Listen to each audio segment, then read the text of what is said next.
Nuevamente les damos la bienvenida, queridos amigos.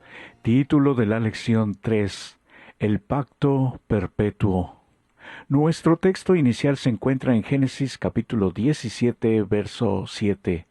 Y estableceré mi pacto entre mí y ti, y tu descendencia después de ti en sus generaciones, por pacto perpetuo, para ser tu Dios y el de tu descendencia después de ti. Número 1. Introducción. Apocalipsis 14, verso 6 dice: Y vi volar por en medio del cielo a otro ángel que tenía el Evangelio eterno para predicarlo a los moradores de la tierra, a toda nación, tribu, lengua y pueblo. Observa que es el Evangelio eterno, que siempre existió, que siempre estuvo allí, que se nos prometió en Cristo Jesús desde antes del comienzo del tiempo.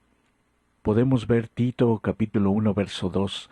Por lo tanto, no es de extrañar que la Biblia hable en otras ocasiones sobre el pacto perpetuo, eterno o sempiterno, en Génesis 17, 7, Isaías 24, 5, Ezequiel 16, 60 y Hebreos 13, 20. Porque la esencia del Evangelio es el pacto, y la esencia del pacto es el Evangelio. Dios, por su gracia y su amor salvíficos, te ofrece una salvación que no mereces y que nunca podrás ganar, y tú, en respuesta, le devuelves el amor con todo tu corazón y con toda tu alma y con toda tu mente y con todas tus fuerzas. Marcos 12:30. Un amor que se manifiesta por la obediencia a su ley, pues este es el amor a Dios, que guardemos sus mandamientos. Primera de Juan 5:3. En esta ocasión veremos la idea del pacto según se expresa en el libro de Deuteronomio, donde el pacto y todo lo que éste implica se ponen de manifiesto. Número 2. El pacto y el Evangelio.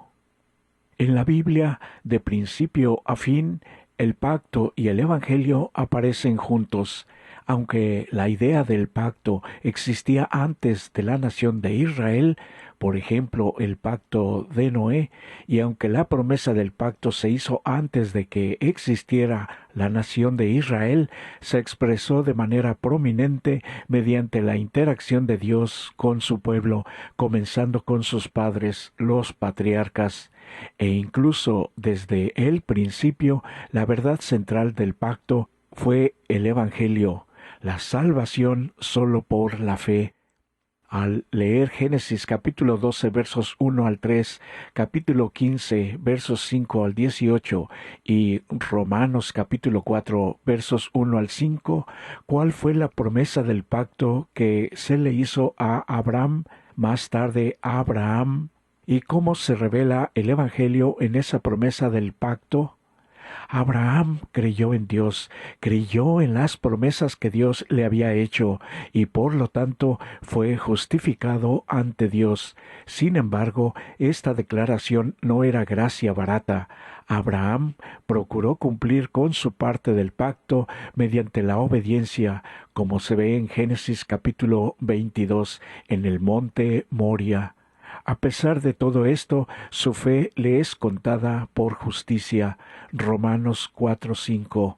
Por eso, siglos después, Pablo usó a Abraham como ejemplo de lo que significa vivir de acuerdo con las promesas del pacto que Dios había hecho con su pueblo. Este tema resuena por toda la Biblia. Pablo lo mencionó en otra ocasión en Gálatas capítulo 3 verso 6, donde nuevamente cita Génesis capítulo 5 verso 6 acerca de la fe de Abraham que le fue contada por justicia, y esto hace referencia a la primera promesa que se le hizo a Abraham de que todas las naciones serían bendecidas en su simiente. Gálatas 3:9. Las promesas del pacto son para todos, para los judíos y los gentiles que son de fe. Gálatas 3:7. Y por tanto son justificados por la fe sin las obras de la ley, aunque estén comprometidos debido al pacto a obedecer la ley. Incluso cuando Jeremías habla del nuevo pacto, lo hace en el contexto de la ley. Pero este es el pacto que haré con la casa de Israel después de aquellos días, dice Jehová. Daré mi ley en su mente y la escribiré en su corazón, y yo seré a ellos por Dios, y ellos me serán por pueblo. Jeremías 31:33. Lo que refleja el lenguaje que se remonta al libro de Levítico. Andaré entre vosotros, y yo seré vuestro Dios, y vosotros seréis mi pueblo. Levítico 26:12. La idea de la ley y el Evangelio juntos, cuán perfectamente encajan con el mensaje de los tres ángeles de Apocalipsis capítulo 14, el mensaje de advertencia final de Dios al mundo. Número 3. El pacto e Israel. No por tu justicia ni por la rectitud de tu corazón entras a poseer la tierra de ellos, sino por la impiedad de estas naciones, Jehová tu Dios las arroja delante de ti, y para confirmar la palabra que Jehová juró a tus padres, Abraham, Isaac y Jacob. Ver además Deuteronomio 9:27. ¿Cómo se manifiesta la realidad de las promesas del pacto en este versículo? Aquí también se manifiesta el pacto de la gracia. Dios trabajó por ellos a pesar de sus constantes errores. Con seguridad, así es como funciona el Evangelio en la actualidad. Y fue por la promesa hecha a los padres que la gracia de Dios se concedió a las generaciones futuras. En el trato de Moisés con el pueblo, al que se le dieron las promesas del pacto en su conjunto, a menudo él se refirió a las promesas del pacto hechas a los patriarcas. Leyendo Éxodo capítulo 2 verso 24, capítulo 6 verso 8 y Levítico capítulo 26 verso 42, ¿qué se dice aquí que ayuda a mostrar cómo funcionan las promesas del pacto? El éxodo de Egipto, el gran símbolo de la gracia salvífica de Dios, también se basó en el pacto que el Señor había hecho con sus padres, es decir, incluso antes de que nacieran los beneficiarios del pacto, las promesas se hicieron en su favor. Por ende, sin ningún mérito propio, recibieron la liberación prometida que Dios obró en favor de ellos a través de los milagros y las maravillas del Éxodo. Por supuesto, las cosas no terminaron allí. Fueron desde Egipto hasta el Sinaí, donde el pacto se estableció oficialmente, de acuerdo a Éxodo 20. Y en el centro de ese pacto encontramos el Evangelio y la ley, los 10 mandamientos, a los que fueron exhortados a obedecer, una manifestación de su relación salvífica con el Señor, quien ya los había redimido. Esto es el Evangelio. Por lo tanto, una y otra vez en Deuteronomio se los instó a obedecer esa ley como parte del pacto que había sido ratificado en el Sinaí. ¿Qué papel debe desempeñar la ley de Dios en nuestra vida hoy? Aquellos que hemos sido salvos por gracia, porque esa ley es primordial para nuestra experiencia con Dios. Número 4. El libro del pacto.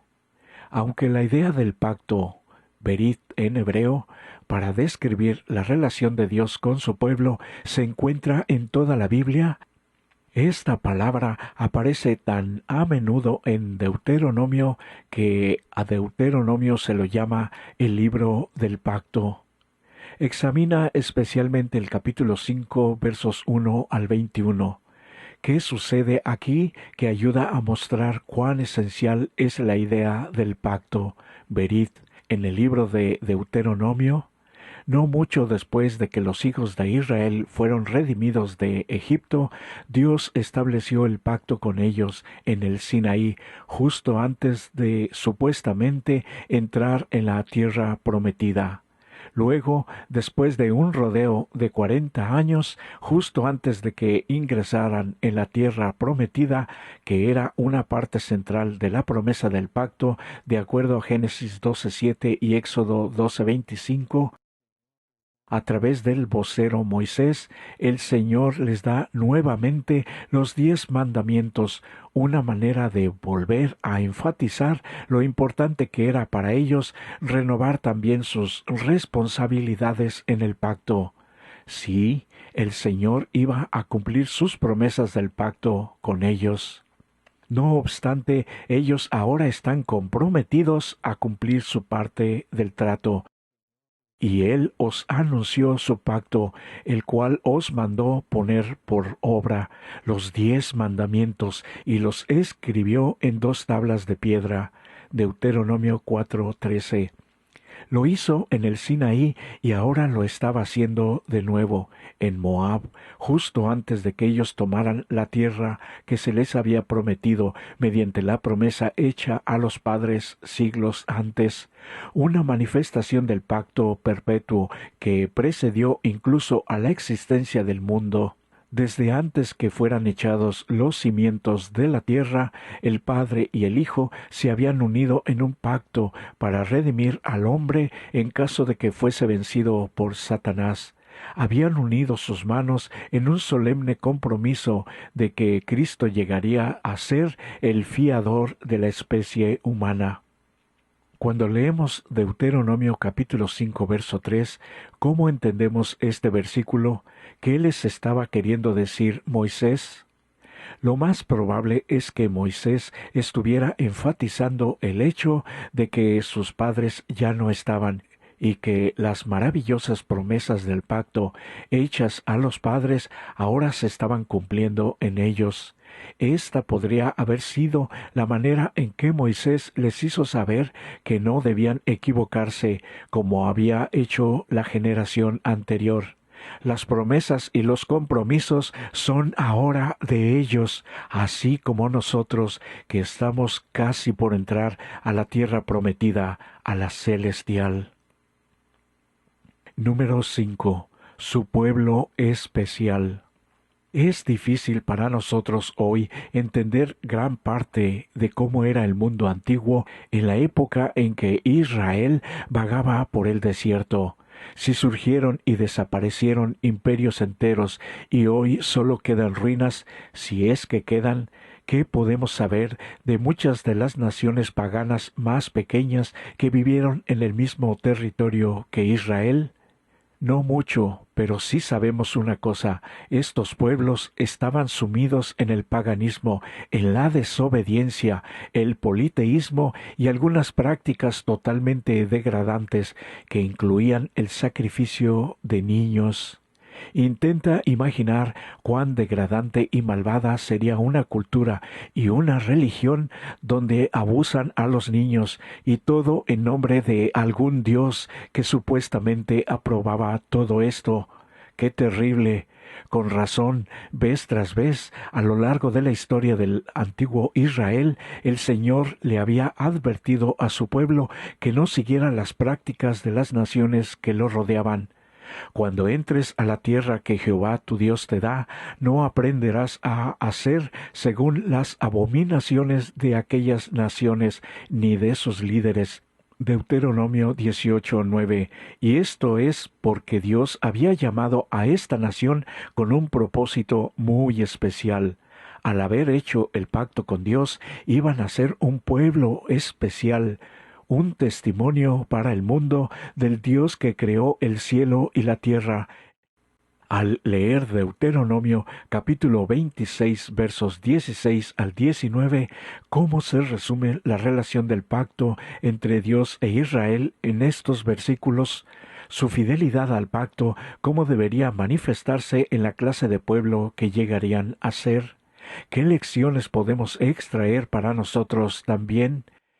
Es muy importante que Moisés comience estos 4 versículos con las palabras hoy o este día, en el sentido de ahora mismo. Nuevamente, Dios les ordena que hagan estas cosas y repite la idea en el versículo 17. Les había estado ordenando todo el tiempo que hicieran estas cosas bien. Es como si les estuviera diciendo que necesitan comprometerse en este mismo momento nuevamente a ser personas fieles, santas y especiales, que es verdaderamente la razón central de su existencia como nación del pacto. Ellos eran la única nación que conocía al Dios verdadero y conocía la verdad acerca de este Dios y cómo quería que viviera toda la gente, no nada más los israelitas, sino debían compartir este conocimiento a todo el mundo hasta el tiempo de hoy. En realidad no sólo tenían la verdad presente, sino también a su manera iban a representar esa verdad hasta que viniera Jesús en su primera venida, como la verdad, como si fueran letras mayúsculas por su gran importancia. Juan 14:6. ¿Por qué es pertinente para nosotros comprometernos hoy nuevamente con Dios y con los requisitos de su pacto? Número 6. Otras imágenes. Los eruditos bíblicos han reconocido durante mucho tiempo las similitudes entre el pacto de Israel con Dios y otros acuerdos pactuales entre los reinos de la antigüedad. Este paralelismo no debería sorprendernos. El Señor simplemente estaba trabajando con su pueblo en un contexto que ellos pudieran entender. Al mismo tiempo, la nación de un pacto, un acuerdo legal entre dos partes, con reglas, con normas, estipulaciones y regulaciones, puede parecer demasiado fría y formal. Aunque ese elemento, por cierto, debe existir porque Dios es el legislador, no es lo suficientemente amplio como para abarcar la profundidad y la amplitud del tipo de relación que Dios quería con su pueblo.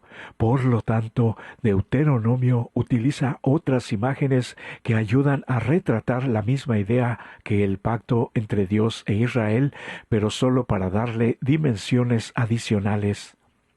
Leyendo Deuteronomio capítulo 8 verso 5, capítulo 14 verso 1 y capítulo 32 verso 6 y versos 18 al 20, ¿qué tipo de imágenes se utilizan aquí y cómo podría esto ayudar a revelar la relación que Dios quería tener con su pueblo?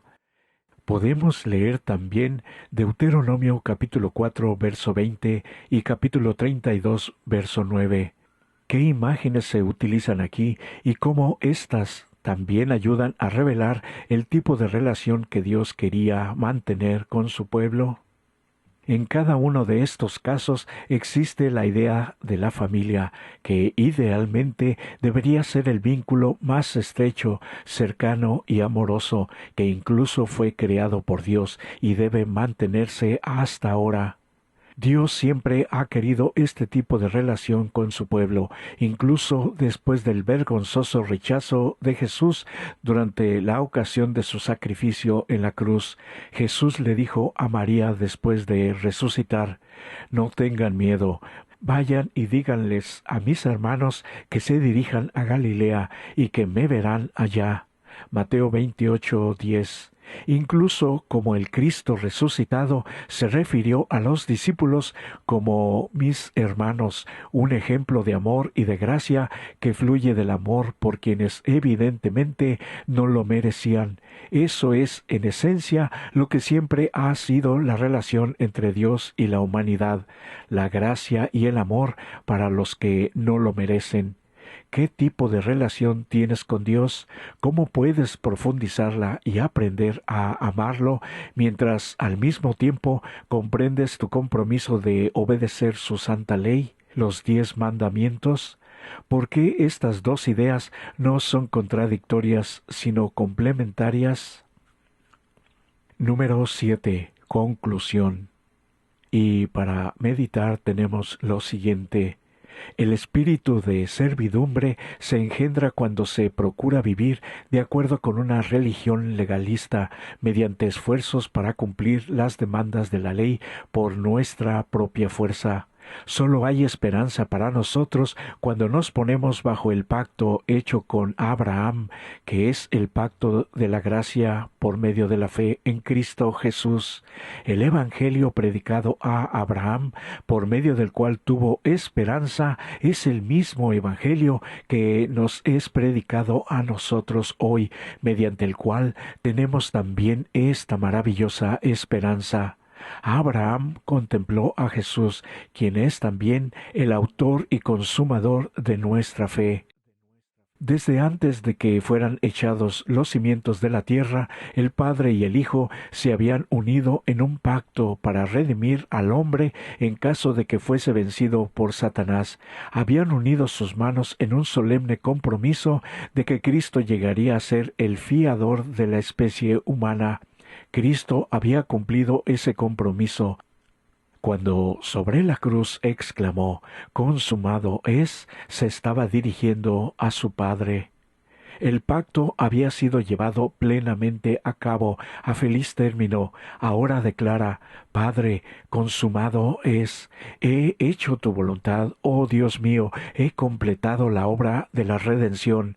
Si tu justicia está satisfecha, aquellos que me has dado, quiero que donde yo estoy, también ellos estén conmigo.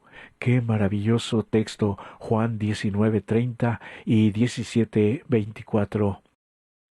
Y para los que van a necesitar, las preguntas finales se están mostrando en este momento. Puede detener el video para tener suficiente tiempo para leer. Por eso hoy, queridos amigos, es momento de renovar nuestro pacto con Dios. Cada día, al amanecer, al abrir nuestros ojos, tenemos esta maravillosa oportunidad y antes de cerrarlos para dormir, también poner nuestras vidas nuevamente en las manos de Dios. La maravillosa gracia de Dios nos protege donde estemos y como estemos. Este es para ti mi mejor deseo.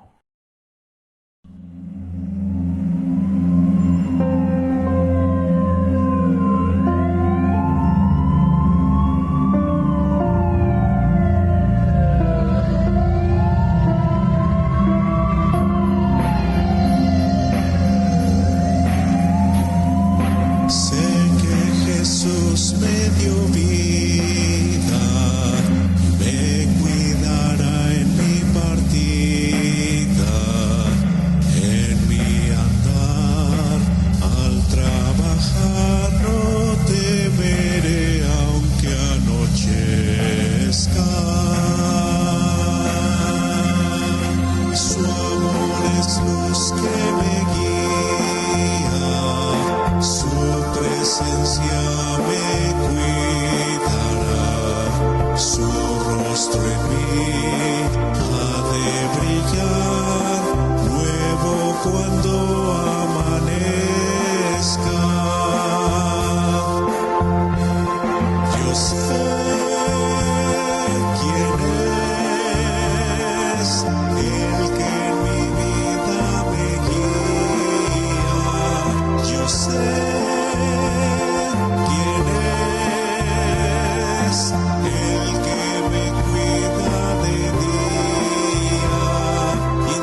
sé quién